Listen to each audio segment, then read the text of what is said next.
La noche del 27 de septiembre de 2025 había sido engañosamente tranquila sobre el Mar Negro. Una frágil sensación de normalidad se había instalado en la ciudad portuaria de Odesa, un lugar que había aprendido a vivir con la constante sombra de la guerra. El suave chapoteo de las olas contra los muros del puerto y el zumbido lejano de la ciudad eran los únicos sonidos. Esta era una ciudad conteniendo la respiración, una arteria vital para las exportaciones de grano de Ucrania y el último gran bastión naval en su poder. La relativa calma de las semanas anteriores había permitido que creciera una pizca de esperanza, un sentimiento peligroso pero necesario en un país que soportaba un conflicto prolongado. La gente seguía sus rutinas, guiada por el ritmo de los toques de queda y las sirenas antiaéreas que, por un momento, habían guardado silencio. Esta frágil paz, sin embargo, era simplemente la calma antes de una tormenta devastadora. A las 3:42 de la mañana precisamente, del 28 de septiembre, la ilusión se hizo añicos. Desde la oscura extensión del Mar Negro, a unos 180 kilómetros de la costa, la fragata rusa Almirante Grigorovich desató su mortífera carga. 5 misiles de crucero calibre NK surcaron el cielo antes del amanecer, sus motores rugiendo mientras se dirigían a su objetivo, la base naval occidental de Ucrania. Esta base era más que una infraestructura militar. Era un símbolo de la resistencia ucraniana y su conexión duradera con el mar, un bastión final después de la pérdida de Sebastopol años antes. El lanzamiento fue un acto calculado, diseñado para golpear el corazón del poder naval restante de Ucrania. El ataque fue un brutal recordatorio de que, en esta guerra, ningún momento de paz podía darse por sentado. Para los marineros y el personal estacionado en la base, el repentino rugido de la artillería entrante fue la única advertencia que recibieron. El cielo, que momentos antes había sido un lienzo de estrellas, de repente se iluminó con las estelas ardientes de los misiles. El ataque representó una escalada deliberada, un mensaje claro de Moscú de que tenía la intención de paralizar por completo las capacidades estratégicas de Ucrania. La elección del objetivo no fue aleatoria.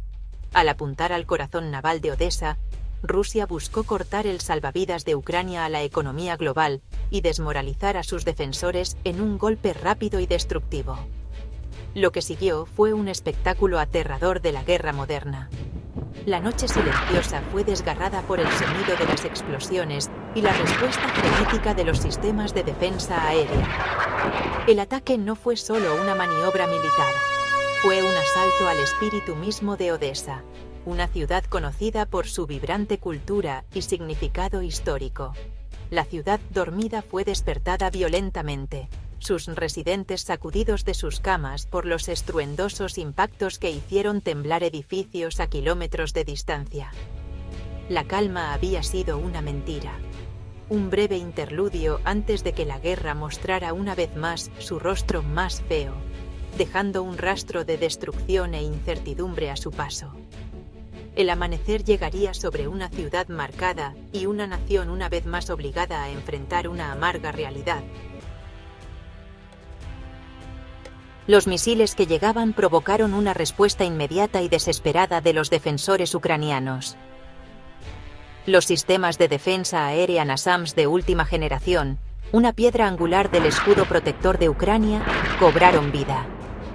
Sus radares se fijaron en las amenazas que se acercaban, calculando trayectorias a la velocidad del rayo. En cuestión de segundos, se lanzaron misiles interceptores, ascendiendo al cielo para encontrarse con los calibres rusos en un ballet aéreo mortal.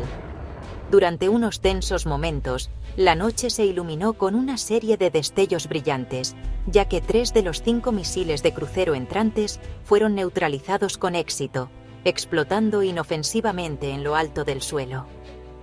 Fue un testimonio de la habilidad de los operadores y la eficacia de la tecnología suministrada por Occidente. A pesar de este éxito parcial, la defensa no fue perfecta. 2 de los 5 misiles de crucero lograron romper el paraguas protector. Descendieron con una precisión aterradora hacia la base naval, sus ojivas preparadas para la máxima destrucción. El primer misil se estrelló contra los cobertizos de mantenimiento cerca de los muelles, envolviendo instantáneamente el área en una bola de fuego masiva.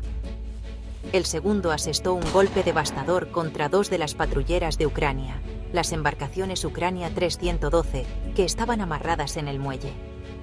La explosión destrozó sus cascos, convirtiendo los símbolos de la presencia naval en restos retorcidos y en llamas. La fuerza de la explosión fue inmensa, enviando una onda expansiva por toda la base y rompiendo ventanas en los edificios cercanos. El daño fue catastrófico y generalizado, superando con creces la pérdida de las 2 patrulleras. Las potentes explosiones rompieron infraestructuras críticas, incluidas las líneas de combustible que recorrían toda la instalación, provocando incendios secundarios que resultaron difíciles de contener. Una parte significativa del equipo de radar y comunicaciones de la base fue destruida, cegando y ensordeciendo efectivamente 1/3 de toda la instalación naval. El ataque paralizó la capacidad operativa de la base, convirtiendo un centro militar funcional en una escena de caos y ruina.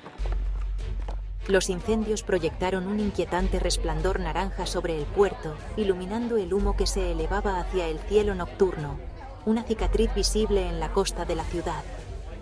Inmediatamente después, comenzó una desesperada lucha por la supervivencia. Los equipos de emergencia se precipitaron al infierno, combatiendo las llamas mientras los médicos se apresuraban a atender a los heridos. El aire estaba cargado con el olor a combustible quemado y metal, y los sonidos de las sirenas se mezclaban con los gritos de los heridos. El ataque había sido rápido, durando solo minutos, pero sus consecuencias fueron profundas. No solo infligió graves daños materiales, sino que también asestó un duro golpe psicológico. El ataque ruso demostró una capacidad persistente y letal para alcanzar incluso objetivos bien defendidos, recordando a Ucrania que sus activos estratégicos más importantes seguían siendo peligrosamente vulnerables, sin importar cuánto se fortificaran. El horror total del ataque a Odesa quedó claro cuando salió el sol la mañana del 28 de septiembre. Los incendios aún humeaban, pero el costo humano ya se estaba contando. El ataque rápido y violento había dejado un rastro devastador de víctimas entre el personal naval estacionado en la base. Los equipos de rescate, trabajando entre los metales retorcidos y los escombros, recuperaron los cuerpos de 23 marineros que habían muerto en las explosiones o en los incendios posteriores. Fue una trágica pérdida de vidas, un grupo de dedicados miembros del servicio perdidos en un instante. La escena era de profunda tristeza, ya que colegas y amigos se vieron obligados a confrontar la brutal realidad de las pérdidas. Más allá de los fallecidos, el número de heridos fue alarmantemente alto. Se informó que otros 57 miembros del personal sufrieron heridas, que iban desde quemaduras graves y heridas de metralla hasta conmociones cerebrales por las potentes ondas de choque. Los hospitales de la ciudad, ya agotados por la larga guerra, se vieron rápidamente abrumados a medida que las ambulancias transportaban a los heridos desde la base naval. El ataque puso de manifiesto el terrible precio humano de cada ataque militar, un costo que se mide no solo en equipos destruidos, sino en vidas perdidas y futuros destrozados. Para las familias de las víctimas, la noticia trajo un dolor inimaginable, otro capítulo oscuro en el sufrimiento colectivo de la nación. Las consecuencias del ataque se extendieron mucho más allá de los límites de la base naval, enviando ondas de choque a través de la economía global.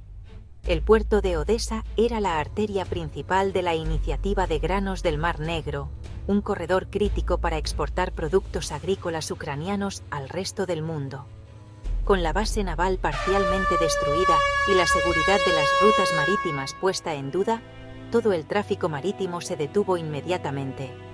La suspensión de las exportaciones de granos generó temores instantáneos de una inminente crisis alimentaria, particularmente en las naciones en desarrollo que dependían de los suministros ucranianos. Las consecuencias económicas amenazaron con extenderse por Europa del Este, que ya estaba lidiando con las presiones financieras de la guerra. Este ataque calculado fue, por lo tanto, un asalto de doble filo. Fue simultáneamente una acción militar diseñada para debilitar las capacidades defensivas de Ucrania y un acto de guerra económica destinado a estrangular su economía y crear inestabilidad internacional. Al paralizar el corredor de Odesa, Rusia demostró su capacidad para usar los suministros de alimentos como arma y ejercer presión sobre la comunidad global. El ataque fue un crudo recordatorio de que el conflicto se estaba librando en múltiples frentes, con poblaciones civiles y mercados globales convirtiéndose en objetivos tácticos. El mundo observó con creciente ansiedad, temiendo que el cierre del puerto pudiera desencadenar una nueva ola de inflación y hambre lejos de los campos de batalla de Ucrania. En las horas posteriores al devastador ataque a Odesa, una sombría determinación se apoderó del alto mando ucraniano. El dolor y la ira por la pérdida de vidas y el revés estratégico se endurecieron rápidamente en una resolución de represalia. Esto no sería un gesto simbólico o un ataque simbólico. Tenía que ser una respuesta tan audaz e impactante que alteraría el cálculo estratégico de la guerra. Reunidos en un búnker subterráneo seguro, el presidente Zelensky y los miembros principales de su gabinete de guerra tomaron una decisión trascendental.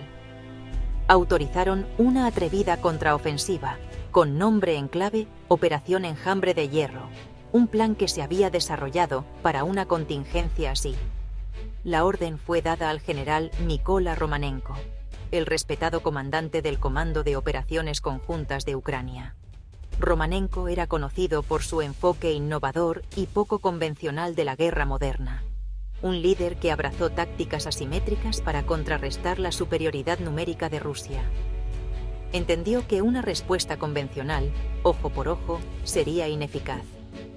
En cambio, Ucrania aprovecharía su creciente experiencia en tecnología de drones para atacar un objetivo en lo profundo del territorio ruso, un objetivo de inmenso valor estratégico y simbólico. El objetivo era demostrar que ninguna parte de Rusia estaba a salvo y que Ucrania podía infligir un daño doloroso mucho más allá de las líneas del frente. El objetivo elegido fue el astillero Severnaya Verf en San Petersburgo, una de las instalaciones de construcción naval más importantes de Rusia. Este no era un astillero cualquiera, era el centro de construcción principal para los formidables submarinos de ataque de propulsión nuclear de la clase Yasen M, una piedra angular de la modernización naval de Rusia y un componente clave de su disuasión estratégica. Atacar Severnaya Verf sería un golpe directo al futuro de la Armada rusa, interrumpiendo la producción de sus activos submarinos más avanzados. La ubicación en sí misma era profundamente simbólica, ya que San Petersburgo es la ciudad natal del presidente Putin y la ventana histórica de Rusia a Occidente. Un ataque allí sería un profundo shock psicológico. El plan para la Operación Enjambre de Hierro era audaz y complejo, basado en el elemento sorpresa y el poder abrumador de un enjambre masivo de drones. Ucrania no usaría costosos misiles de crucero, de los cuales poseía un número limitado. En cambio, desplegaría cientos de vehículos aéreos no tripulados de bajo costo y producción nacional. La estrategia era usar la cantidad para abrumar la calidad, saturando las sofisticadas defensas aéreas de Rusia con una avalancha de objetivos. Fue una apuesta de alto riesgo y alta recompensa, un momento decisivo que podría ser un punto de inflexión en la guerra o un fracaso desastroso. El destino de la operación dependía de una planificación meticulosa y una ejecución impecable. El desafío logístico de preparar la Operación Enjambre de Hierro fue inmenso, requiriendo un nivel de coordinación y velocidad que no dejaba absolutamente ningún margen para el error. La orden de proceder se dio poco después del ataque a Odesa y, bueno, en tan solo unas pocas horas, la base aérea de Basilkiv, un centro clave para las operaciones de drones de Ucrania, zumbaba con intensa actividad.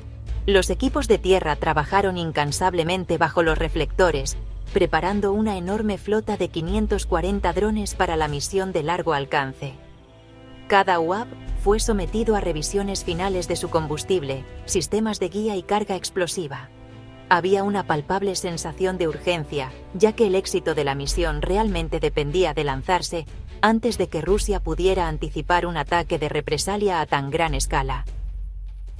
El enjambre de drones estaba compuesto por dos tipos distintos de UAV, cada uno con un papel específico en el intrincado plan. El primer grupo consistía en 240 drones Sparrow 7.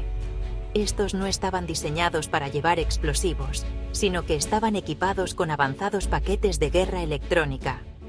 Su misión principal era doble: actuar como señuelos, atrayendo el fuego de las defensas aéreas rusas, y bloquear los sistemas de radar y comunicación enemigos, creando confusión y caos.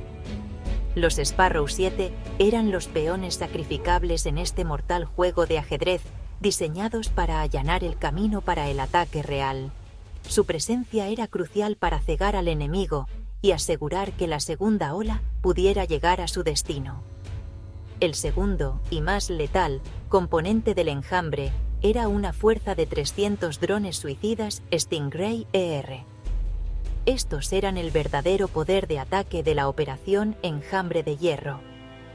Cada Stingray ER era una maravilla de ingeniería rentable, costando menos de $10.000 de producir, una pequeña fracción del precio de un solo misil de crucero. A pesar de su bajo costo, eran altamente efectivos, llevando una ojiva perforante de 12 kilogramos capaz de penetrar estructuras reforzadas como techos de hangares y cascos de submarinos. Su alcance extendido les permitía hacer el largo viaje desde el centro de Ucrania hasta el distante objetivo en San Petersburgo, una trayectoria de vuelo que realmente pondría a prueba los límites de su diseño. A medida que los preparativos entraban en sus etapas finales, la atmósfera en Vasilkiv estaba cargada de tensión y concentración. Pilotos y operadores programaron las trayectorias de vuelo, cargando complejos datos de navegación que guiarían al enjambre a través de cientos de kilómetros de territorio hostil. El plan se basaba en una secuencia de lanzamiento precisa y escalonada en el tiempo para asegurar que las dos olas llegaran a la zona objetivo en perfecta coordinación. Esta era la guerra asimétrica en su forma más pura. Ucrania estaba a punto de enfrentar una flota de drones económicos y producidos en masa contra uno de los activos militares más fuertemente custodiados y tecnológicamente avanzados de Rusia.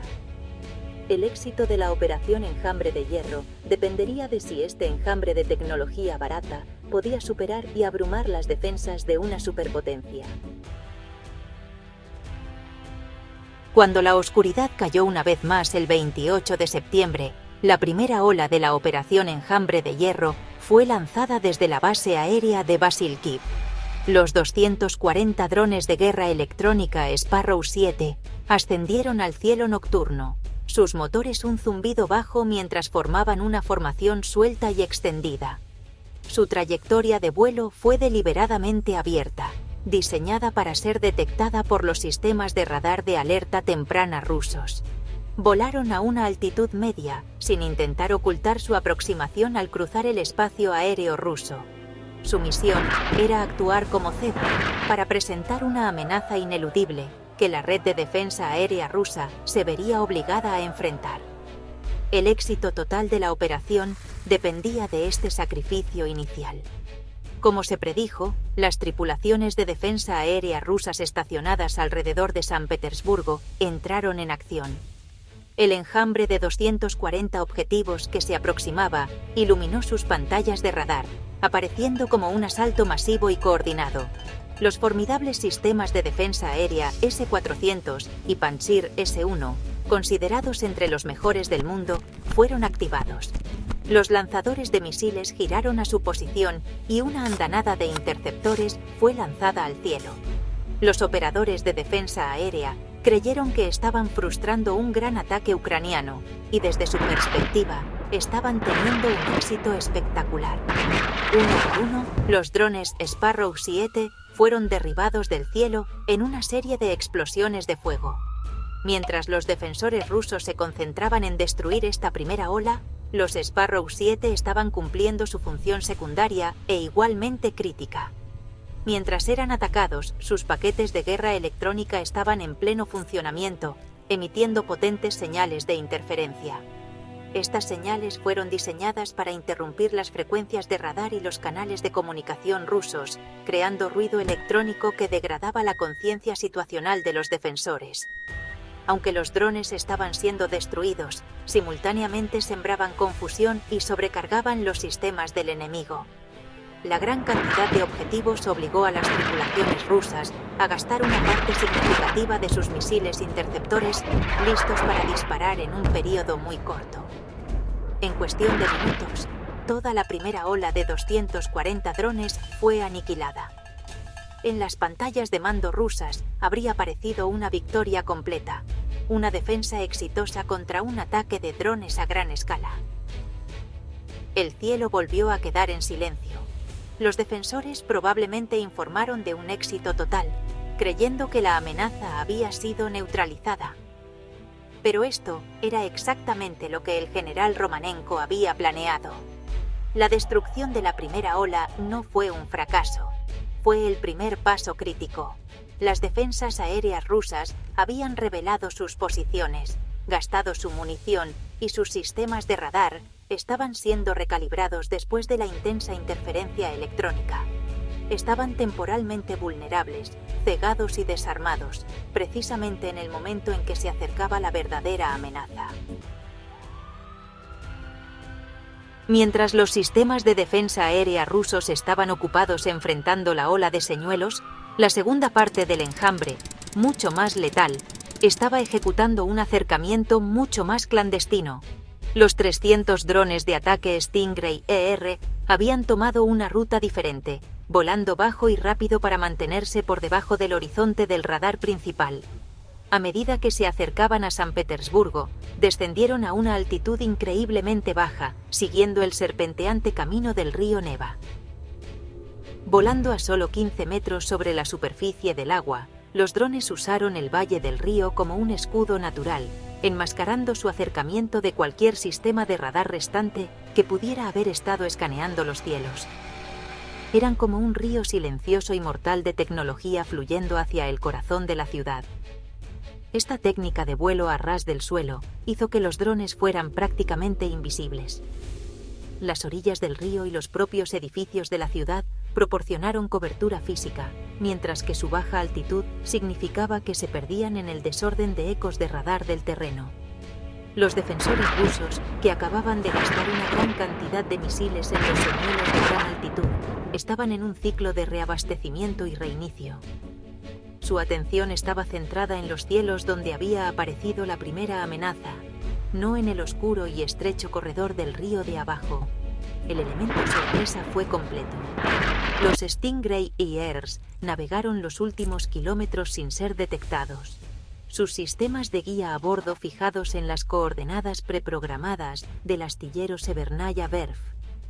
Exactamente a las 5:39 de la mañana, justo cuando los primeros indicios del amanecer comenzaban a iluminar el cielo oriental, el enjambre alcanzó su objetivo. Descendiendo como una bandada de avispones furiosos, los 300 drones convergieron en el astillero desde múltiples ángulos. Los primeros impactos fueron devastadores.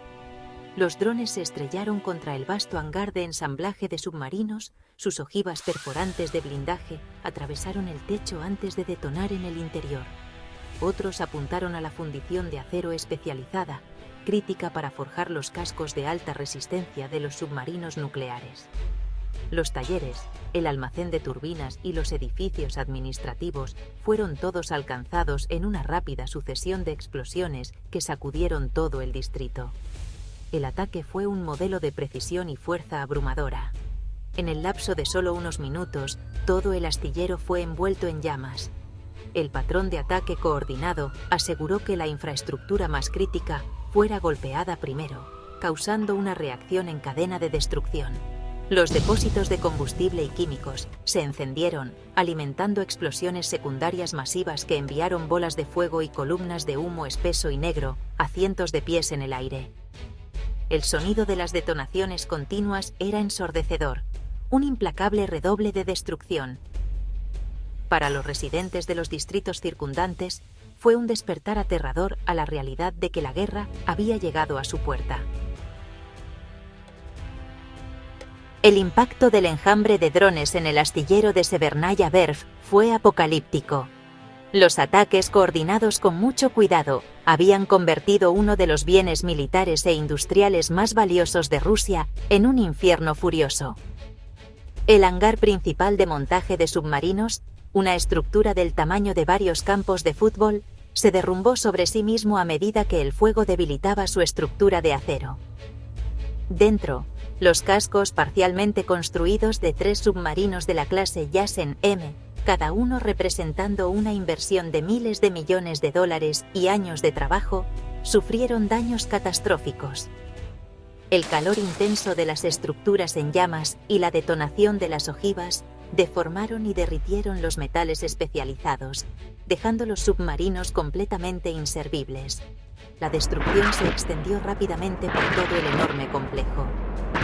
La fundición de acero, una instalación única capaz de producir los materiales para los cascos de submarinos nucleares, fue destruida por completo. Un incendio masivo estalló en el almacén de turbinas, destruyendo las unidades de energía irreemplazables para los buques en construcción.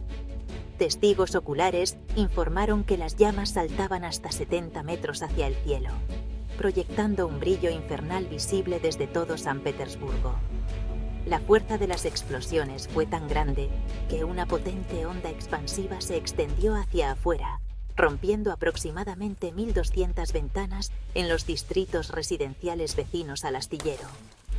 El ataque dejó una escena de devastación total, una ruina humeante donde alguna vez estuvo un centro de ingeniería naval avanzada. El efecto inmediato fue la parálisis completa e indefinida del programa de submarinos de ataque nuclear de Rusia. La pérdida del astillero, la maquinaria especializada y los propios submarinos representaron un golpe estratégico del que tardarían años, si no décadas, en recuperarse. Las pérdidas económicas fueron asombrosas, estimadas en decenas de miles de millones de dólares, pero el costo estratégico fue aún mayor. Rusia había perdido un componente crítico de su futura proyección de poder naval en una sola mañana. El ataque expuso una vulnerabilidad impactante en el corazón del Estado ruso, demostrando que incluso sus sitios más vigilados y simbólicos estaban al alcance de la ingeniosidad ucraniana. El impacto psicológico en el liderazgo y el público rusos fue profundo. Durante años, el Kremlin había proyectado una imagen de fuerza militar invencible y seguridad nacional impenetrable. La Operación Enjambre de Hierro destrozó esa ilusión. La guerra, que para muchos en ciudades como San Petersburgo se había sentido distante, ahora estaba devastadoramente cerca. El ataque planteó preguntas urgentes sobre la efectividad de las defensas aéreas de múltiples capas de Rusia y provocó un nuevo nivel de ansiedad sobre la escalada del conflicto. El riesgo de una escalada importante por parte de Moscú era ahora peligrosamente alto, ya que el Kremlin se enfrentaba a un golpe sin precedentes y profundamente humillante para su prestigio militar. La Operación Enjambre de Hierro marca un posible punto de inflexión no solo en la guerra ruso-ucraniana, sino en la naturaleza misma del conflicto moderno. El asombroso éxito del ataque a San Petersburgo plantea una pregunta fundamental. ¿Puede la tecnología barata, desechable y producida en masa cambiar el equilibrio de poder en una guerra contra una superpotencia militar convencional? La estrategia de Ucrania de enfrentar un enjambre de drones de 5 millones de dólares contra un astillero multimillonario y su sofisticado escudo de defensa aérea parece ofrecer una respuesta convincente e inquietante. La operación demostró que la cantidad, cuando es guiada por una estrategia astuta, puede tener una calidad propia. El núcleo de esta nueva doctrina es la guerra asimétrica, redefinida para el siglo XXI. Durante décadas, la fuerza militar se midió en portaaviones, bombarderos furtivos y submarinos nucleares, plataformas exorbitantemente caras que solo un puñado de naciones podía permitirse. Ucrania, al carecer de tales activos, ha innovado por necesidad. ha adoptado una filosofía de guerra que aprovecha drones de bajo costo, adaptables y fácilmente producidos para crear efectos estratégicos que antes eran dominio exclusivo de los misiles de crucero y las fuerzas aéreas. El ataque a la Severnaya Werft no fue solo un golpe de represalia. Fue una prueba de concepto para una nueva forma de luchar. Este cambio, sin embargo, trae consigo una serie de riesgos nuevos e impredecibles. A medida que la tecnología de drones se vuelve más barata y accesible, la barrera de entrada para realizar ataques estratégicos de largo alcance se reduce drásticamente. La distinción entre la primera línea y el frente interno se vuelve cada vez más borrosa, ya que las ciudades a cientos o incluso miles de kilómetros de los combates pueden convertirse en objetivos. Esto crea una peligrosa espiral de escalada. Cuando un bando demuestra una capacidad nueva y disruptiva, el otro se ve obligado a responder de la misma manera, o con una fuerza aún mayor. El riesgo de errores de cálculo y una expansión repentina e incontrolada del conflicto crece con cada ataque exitoso de drones. En última instancia, el impacto a largo plazo de la Operación Enjambre de Hierro está por verse. Sin lugar a dudas, le ha otorgado a Ucrania una importante victoria táctica y psicológica, demostrando que puede infligir un daño doloroso y humillante en lo profundo de Rusia. Sin embargo, también empuja a ambas naciones más hacia un territorio inexplorado. ¿Esta nueva era de guerra con drones conducirá a un estancamiento donde ambos bandos pueden acosar continuamente los activos estratégicos del otro? ¿O provocará una respuesta más devastadora de una Rusia acorralada y avergonzada? El enjambre de drones que descendió sobre San Petersburgo puede haber iluminado un nuevo camino hacia la victoria para el menos favorecido, pero también ha encendido la mecha de una fase mucho más volátil y peligrosa de la guerra.